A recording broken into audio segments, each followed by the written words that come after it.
Recordamos en el día de hoy parte del legado que nos deja con su partida. Después vamos a estar hablando de ella con Susana Reynoso puntualmente, quien está ahora junto a nosotros en el living, con Norma Morandini, que la habíamos estado anunciando ya durante el programa, para saludarla por el Día del Periodista. Buen día, obviamente. Felicitémonos. Felicitémonos entre todos. Nosotros hacemos mucha bombolla a los periodistas del Día del Periodista.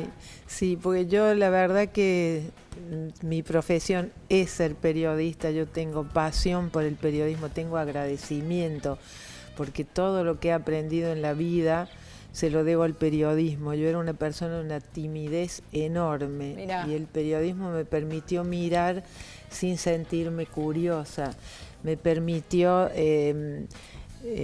la vocación pública que tiene el periodista, porque digo, un periodista auténtico es el que le importa al otro, si no, bueno, vos podés ser un investigador, podés estar encerrado, no digo en la torre de cristal, pero hay actividades que uno puede tener compromiso, pero el otro, sí, claro. Y el periodismo siempre es el otro, ¿no? Por eso me da mucha tristeza que se confunda y que, digo, el periodista es empleado del público, nunca del poder. Como definición es eso, que después, bueno, que las personas juzgarán quién es un periodista creíble y quién no, porque eso es lo que uno tiene, la trayectoria. Y después otra cosa que tampoco se reconoce en nuestro país por nuestra escasa cultura cívica, es que el periodismo está tan protegido constitucionalmente, para no decir las fuentes, es decir, es un ciudadano que conoce un delito y no lo dice, pasa a ser cómplice. Claro. Nosotros estamos protegidos para no decir de dónde tenemos la información. Han caído los delitos de calumnia e injuria. Hay proyectos, yo he presentado un proyecto de cláusula de conciencia, que es algo que tiene la prensa en el mundo desarrollado desde hace mucho tiempo. Toda esta protección no es por nosotros, es una protección porque cumplimos una función que nos trasciende, que es garantizar el derecho de la sociedad a ser informada. Claro. Es tan importante la función que por eso se nos protege constitucionalmente. Claro. Entonces me parece que al equivocarnos en esto lleva a que se nos confunda con publicistas, que se confunda prensa con propaganda. Ahora, Norma, en algún momento dijiste vos que decidiste cambiar la pluma por la tribuna. Hoy cumpliendo una función legislativa, ya lo has hecho en otras oportunidades, hoy como senadora, antes como diputada de la Nación. Digo, te debe costar contenerte muchas veces ante estas situaciones que vos seguís viendo desde lo que es tu profesión original, la de ser periodista, y que hoy te ubica en otro lugar. No, yo digo, a ver, ¿cómo llevas el periodismo ahí? El lugar me permite ahora mirar a los dos, me permite mirar a los legisladores y me permite mirarnos a nosotros. Si se cumple con la función de servir a la ciudadanía, no es diferente la actividad. Yo siempre digo, cada pedido de informe que hago, yo también quiero preguntar. En cada pedido de informe que hago al poder, hago una nota de investigación, porque tengo que estudiar, porque tengo que saber qué estoy preguntando. Mucho más siempre si uno tiene rigor, uno en el periodismo también estudia, pero ahí hay que saber preguntar y me demanda estudio.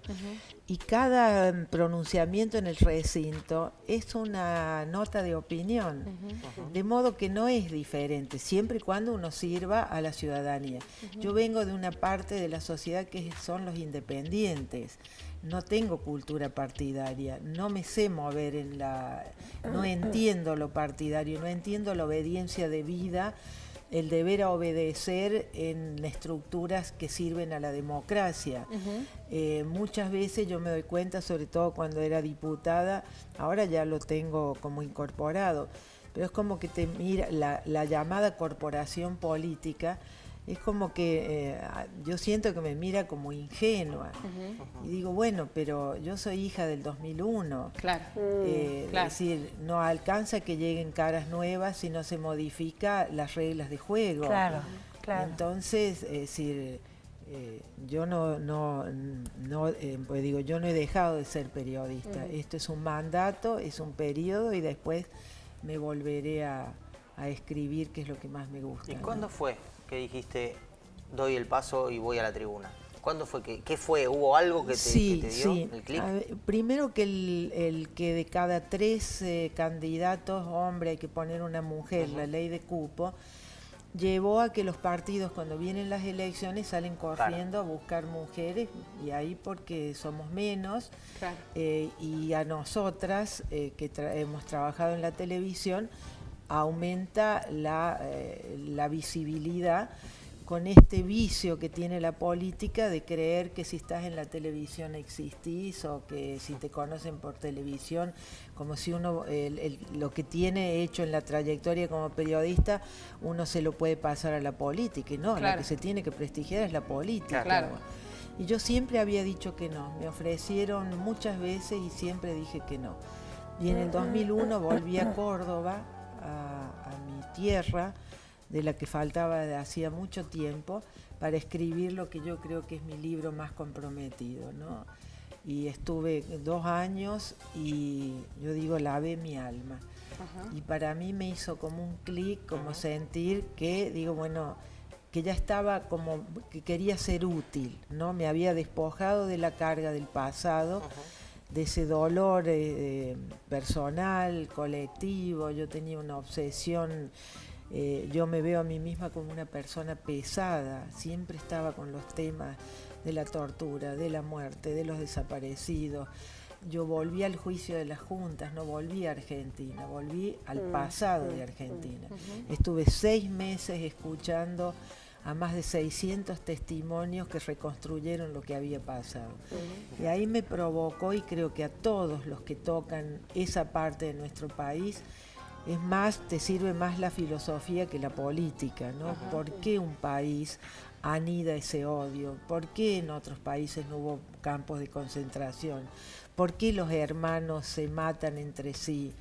Es decir, ¿cómo una generación como la mía, con la situación social que había en nuestro país, que era un país de clase media y demás, haber entrado en este delirio de, yo digo, los franceses hicieron la fiesta del Mayo francés y nosotros pusimos los muertos, ¿no? Es decir, hay algo en nuestra sociedad que a mí me obsesiona. A ver, en este libro, que de la culpa al perdón, que lo quisiera mostrar, tiene una hermosísima foto de Norma en la portada. Hay algo que es muy fuerte, ¿no? Y que dice que pese a la imposibilidad de comprender, es necesario conocer. Esa frase extraordinaria de Primo Levi. Y a mí, yo me pregunto, ¿qué le ha deparado a otra gente el hecho de que vos empujes tanto la autocrítica? Porque de alguna manera vos lo que decís es que hay que examinarse para poder examinar también ese pasado. Sí, sobre todo que nuestra generación, mi generación, cierre cuentas con el pasado para no endilgarles a los más jóvenes ni dolor ni desasosiego. A mí me entristece que los derechos humanos no hayan salido a la calle, porque lo que eran aquellas madres, yo las he visto, ellas se protegían, no se preguntaban, sos peronista, sos radical, sos comunista, estaban unidas porque corrían riesgo, porque, es decir, buscaban justicia. Que los jóvenes que hayan nacido en libertad, que hayan sido educados en libertad, se les esté dando una cultura de adversario, de enemigo, porque el adversario en la política o la competencia, pero no el enemigo. El enemigo, tenemos la paradoja de que los militares se han subordinado a la ley democrática, y la democracia o el discurso democrático está lleno de palabras: batalla cultural, la guerra, de términos bélicos. Todos los términos bélicos. Ahora, ¿no? digo, se da ahí como una contradicción, ¿no? Por un lado, y vos me dirás si lo sentís así o no, y con tu experiencia y la de tu familia, tus hermanos Norma y Cristina desaparecidos y demás, ¿sentís por un lado que este gobierno hizo mucho como para darle a esa parte de la historia argentina el reconocimiento que los que más la sufrieron de verdad lo necesitaban? Por un lado, y por otro se da esto que decís. Sí. Por un lado eso, pero por el otro la propia ellos democracia. Han oficializado. Ahora hay que entender que son procesos.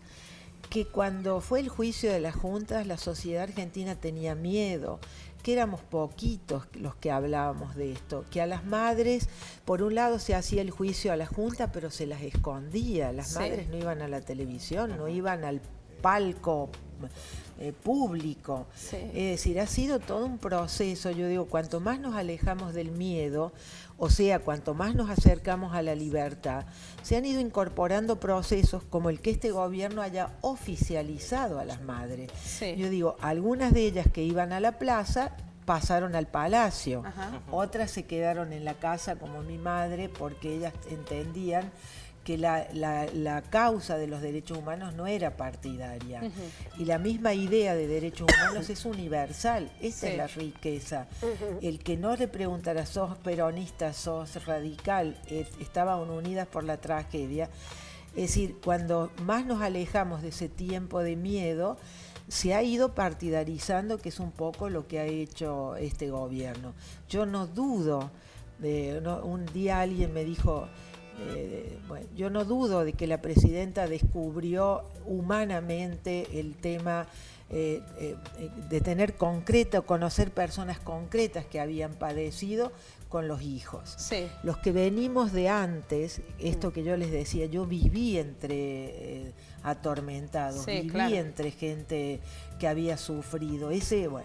Eso no me hace el exilio, el exilio y después la obsesión de haber denunciado en el exilio y haber escrito acá. Yo vine a hacer una cobertura especial para el diario O Globo y bueno, y haber puesto los ojos, y me interesaban las mujeres, donde la violación había sido una tortura agregada, que no se hablaba de eso, había pudor. Han ido apareciendo fenómenos que no son mérito de nadie, son el mérito de un proceso de libertad, de gente que quiere saber. ¿Y por qué la contradicción entonces, volviendo a lo anterior? ¿Por qué la contradicción de un gobierno que pone en las palabras de la gente cotidianas este tema y que por de algún modo reivindica esa parte de la historia argentina tan oscura, reivindica obviamente a favor de los que más la sufrieron, ¿no? Pero la gran contradicción es que no se puede invocar derechos humanos y creer que los derechos humanos son para una parte. Si hay algo que tiene riqueza, la idea de derechos humanos es que son universales. Claro, no invita a la reconciliación tampoco. No, y además porque, es decir, nosotros tenemos todo, porque esto es lo que a mí me ha dado la legislatura, he aprendido mucho. Nosotros tenemos una constitución que ha incorporado todos los tratados internacionales de derechos humanos, o sea, las luchas de otras sociedades, porque el mundo sale del nazismo horrorizado y los hombres sensatos del mundo tienen esa bella utopía que es la Declaración Universal de los Derechos del Hombre. Entre paréntesis, vale ir a mirar cuál fue el debate en relación al artículo 19 que consagra la libertad de expresión. Y parece el mismo debate que se da acá 64 años después. Por un lado, Eleonora Roosevelt, que presidía la comisión reivindicando la libertad de decir sin limitaciones, y la Unión Soviética, que quería poner limitaciones. Yo acá me impresiona a veces a los funcionarios, interpretan los derechos humanos, interpretan la libertad. Es decir, como que hay un poder que te concede los derechos. Y no, los derechos humanos es que todos tenemos derechos solo por la condición de personas. Esa es la belleza de la idea. O sea, un hombre es la humanidad. Por eso cuando se violan derechos y se dicen derechos de lesa humanidad, que no prescriben, esta es la riqueza, es decir, un hombre es la humanidad, un hombre son todos los hombres, un argentino son todos los argentinos, no es porque yo estoy cerca del poder o tengo esta simpatía, tengo más derechos que el otro, no es porque yo tenga hermanos desaparecidos que me da a mí derecho a ponerme por encima de la ley y no cumplir lo que es igual para todos nosotros. Entonces esto es, yo siento... y cada caso es un caso. Miren, a mí en el juicio me impresionaba porque decía, la variedad de lo humano en el mismo dolor, claro. Cómo unos ocultan porque no quieren saber, otros tienen obsesión por saber. Es decir, es tan como es rica la naturaleza humana, cuando pasan situaciones límites, en realidad lo que aparece es la índole humana. Y mi pregunta es, ¿qué tiene nuestro país herido para que aparezca todo este odio que nos estamos manifestando unos a otros? Es una muy buena pregunta. Recién decías, cuando arrancabas a hablar del libro, de la culpa al poder, de la culpa al perdón, fue eso también lo que te tenías que despojar de algo, decías. Sí, yo digo, sí, yo no, a pesar de que digo que es mi libro más comprometido con una intimidad que a mí me cuesta mucho exponer, porque el dolor es la intimidad. Yo creo que no hay nada que cueste más transmitir que la intimidad.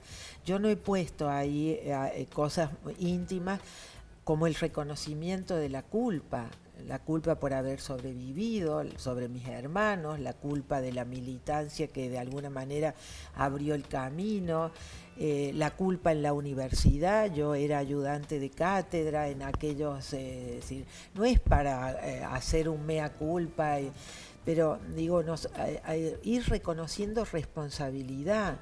Porque si no reconocemos responsabilidad, le ponemos siempre la culpa al otro. Y nosotros tenemos una sociedad dominada por las muertes.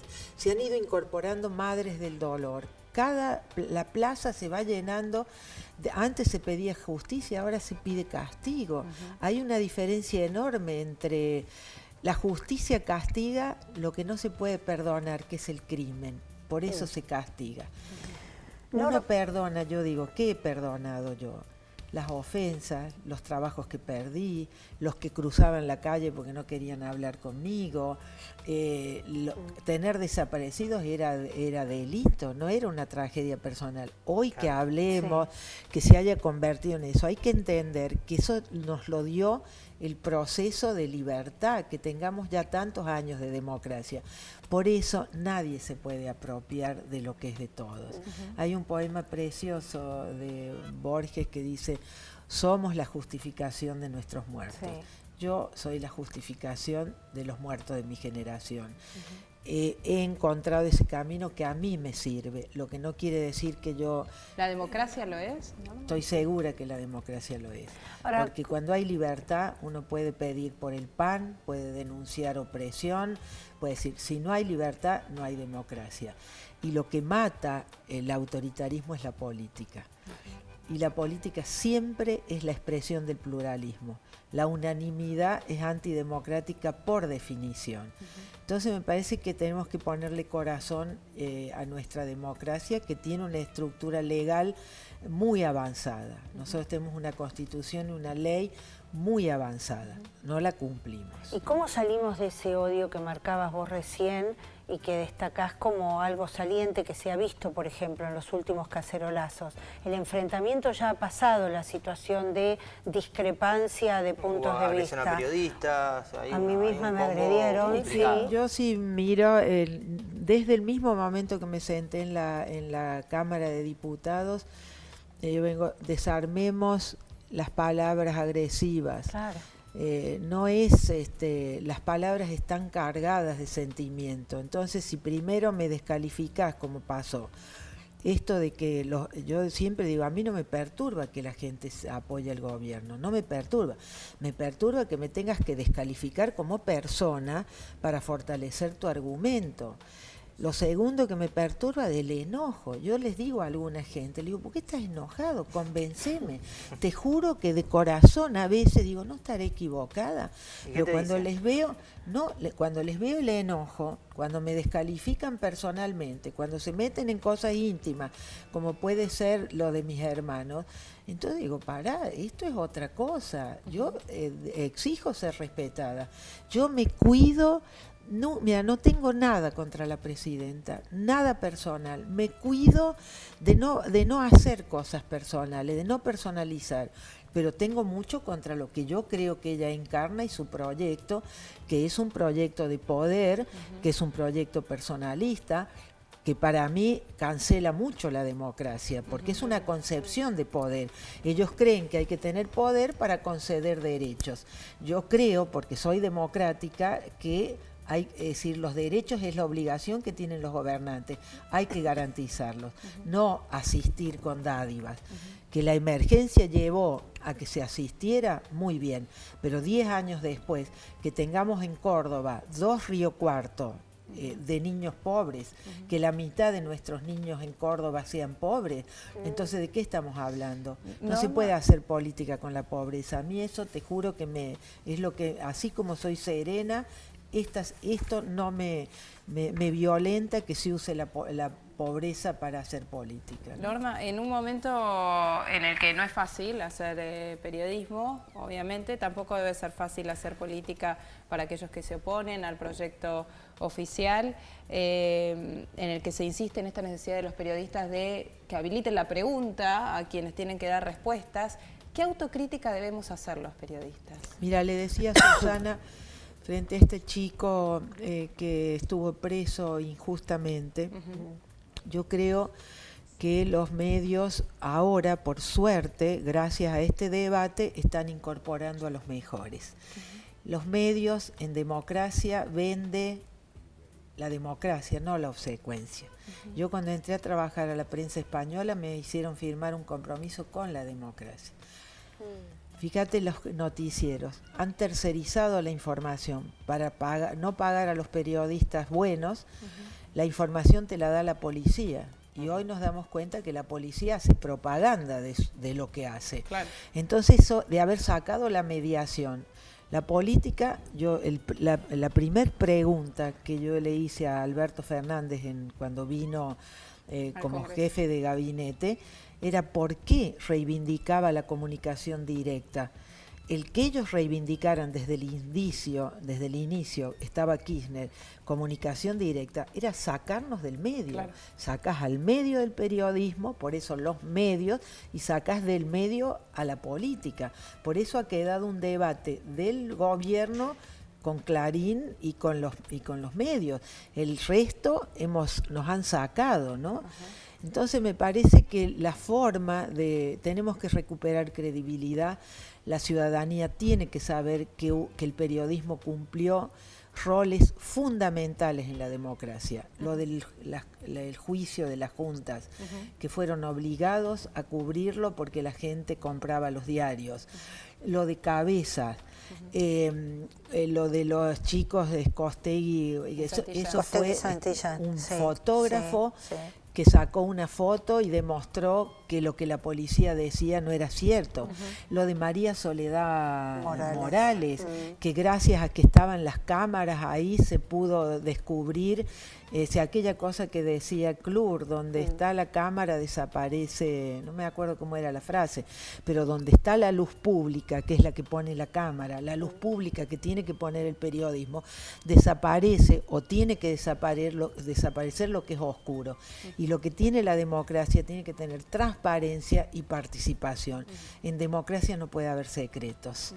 Entonces, quien desnuda los secretos o tiene como función en nombre de la opinión pública es el periodismo, es la prensa. Y también hay que decirlo, la prensa siempre es de gestión privada. La tensión es que son empresas privadas que gestionan un valor universal que es la libertad de expresión. Por eso hay que pedir responsabilidad, no censura. El Estado no hace prensa, el Estado comunica, no tiene lógica comercial. Claro. Fíjate ahora el absurdo que quieren tener un IVOPE del Estado.